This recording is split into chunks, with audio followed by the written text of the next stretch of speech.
Hey guys, good to see you again. Welcome to part 2 of our study on People Get Ready.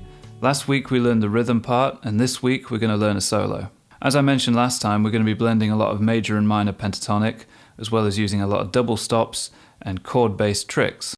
So let's hop straight into it. Our first phrase sounds like this. 3, 4.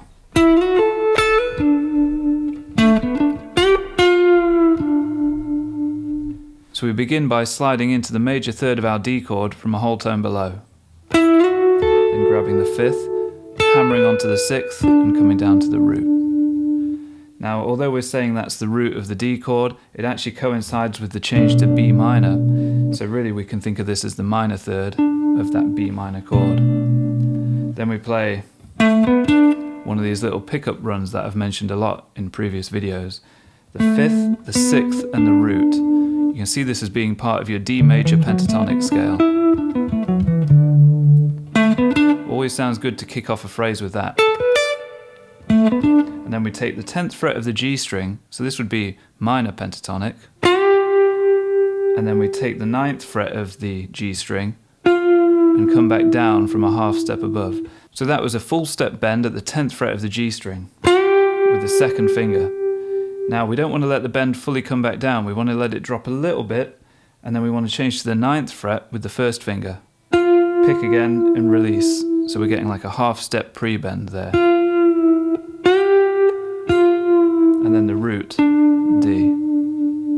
Then over the F sharp minor 7 that comes up next, we're going to be visualizing this chord shape and taking the notes on the G and B strings, which also happen to be in our D major pentatonic scale. We do a little slidey thing, up and back a whole tone. Again, D major pentatonic.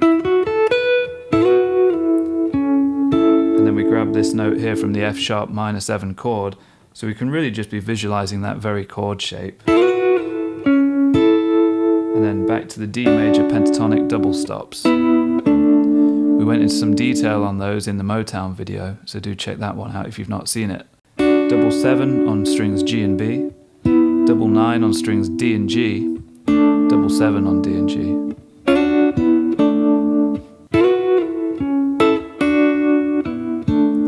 And then we're going to think D minor pentatonic instead of D major pentatonic.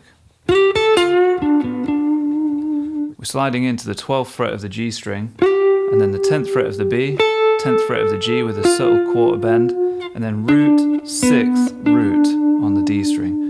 So technically that would be from the major pentatonic. So again, we're blending pentatonics there. So that's one cycle of our chord progression done. And in my mind, we've established a little bit of a pattern here, a bit of a language already, where over the first portion of the progression, we're thinking mostly D major pentatonic, with the odd bit of a chord tone brought in to play over things like the F sharp minor 7. But then in the closing bars, we're going to the blues scale, or the D minor pentatonic.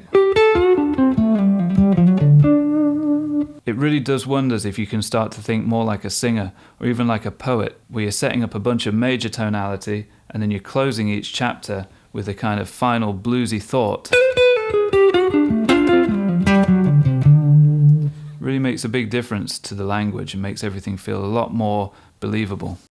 So in summary, here's the first chunk of our solo. 3, 4.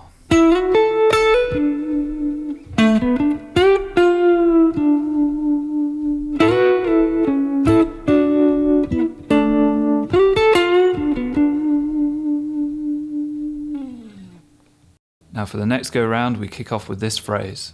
1, 2, 3, 4. Notice how this is the same thing we did earlier. The 5th, the 6th and the root. And then we get into these D major pentatonic double stops. 15 and 14 on strings B and E. Double 12, double 10. Next string set, 11 and 12, 9 and 10. And then just the 7th fret of the G string.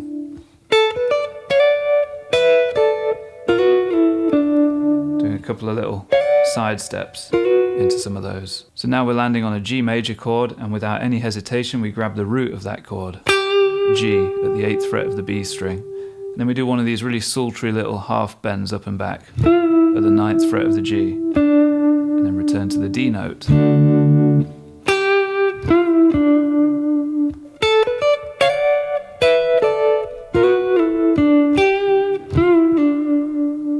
Okay, so now on the F sharp minor chord that's arriving, we're simply thinking F sharp minor 7 arpeggio. And we're really just going to descend that arpeggio after doing a little trill on the top string here. And then slide down, grab the minor third here instead of here, and then hit the B note to coincide with the change to the B minor 7 chord. 3, 4. And then on this B minor 7, we're just decorating a little bit. You know, we have the root, the 2, the flat 3. We're climbing the B minor pentatonic now at this point. All we've added is the 2 along the way. And then we've got this D major triad here. This over a B minor gives us the sound of a B minor 7.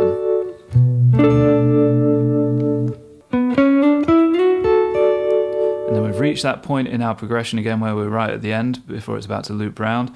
So we close out again with a bluesy minor pentatonic kind of phrase. So we're thinking D minor pentatonic, minor third with a very subtle little bend, then the 10th fret, and then the 10th fret of the B string as well.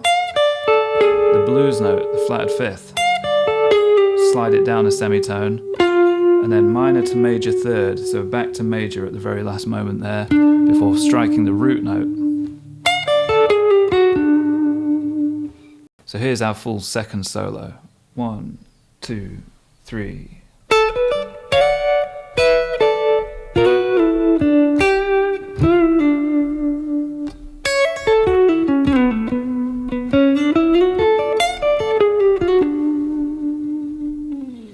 If you want to get hold of my very thorough lesson materials for this, including the chord charts and the backing track as well as this lead solo of course, then do go to the links in the description. I do have a Patreon where for a very small monthly cost you can get access to all of my lessons, plus tons of bonus lessons too. Or you can make a one-off purchase for this lesson in particular at the Gumroad link. The lesson materials are combined for both last week's lesson and this week's lesson, so parts 1 and 2 come together as a package. Now our third and final solo starts all the way up here in this upper register. And we're thinking D major pentatonic.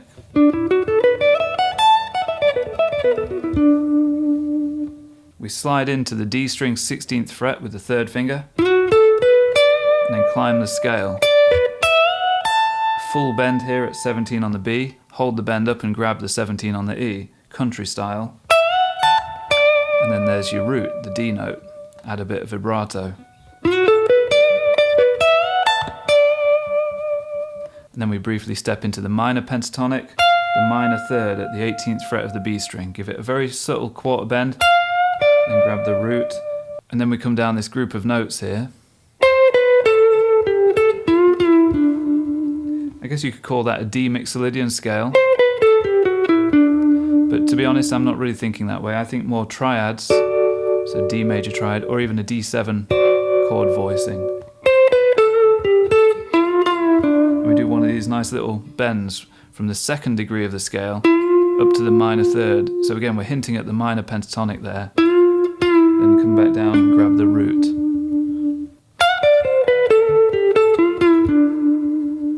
Nice little group of notes that, and again it's a fusing of 2 scales really, isn't it? So there's a bit of minor pentatonic in there, but also a bit of mixolydian, which is why really the best way to think is in terms of intervals, you know, chord tones.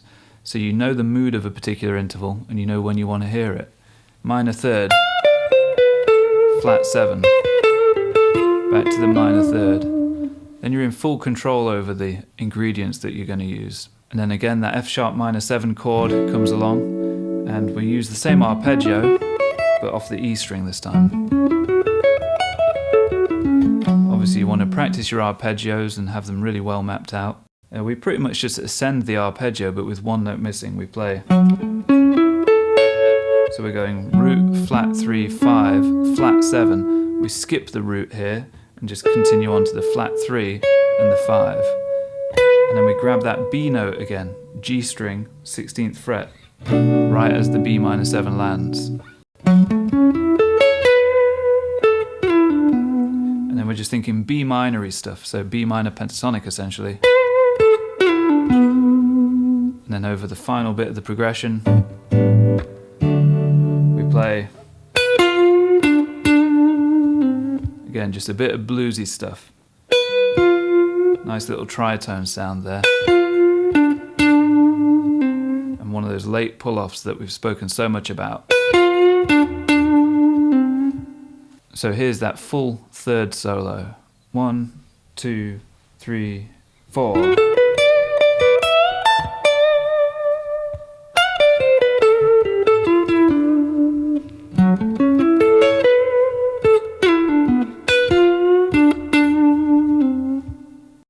So of course you want to really thoroughly practice your arpeggios, your triads, and also your major and minor pentatonic scales, so you get these things mapped out all over the fretboard. If you've not seen last week's part 1 video to this, I really recommend checking it out, because I talk in depth about how we can overlay triads within the caged system and the major pentatonic within that same system too.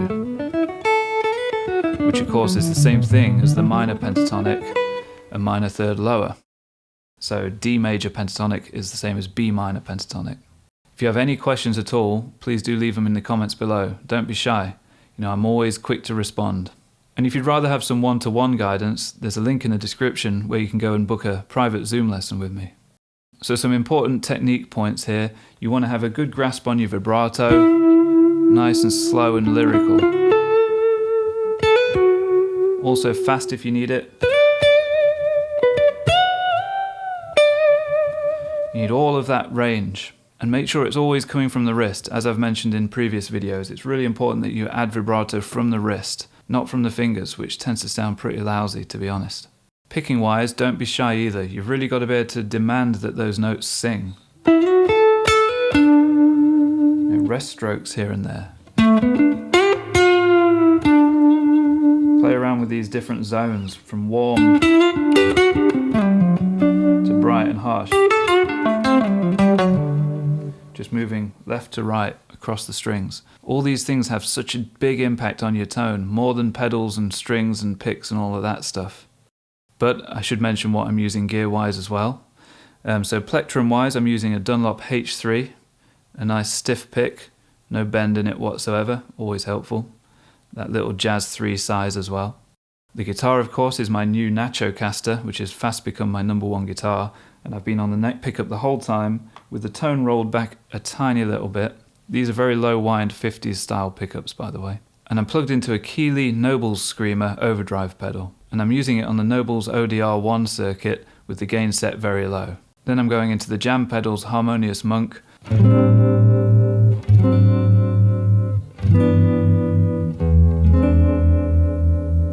then into the Strymon Flint for that all-important splash of reverb.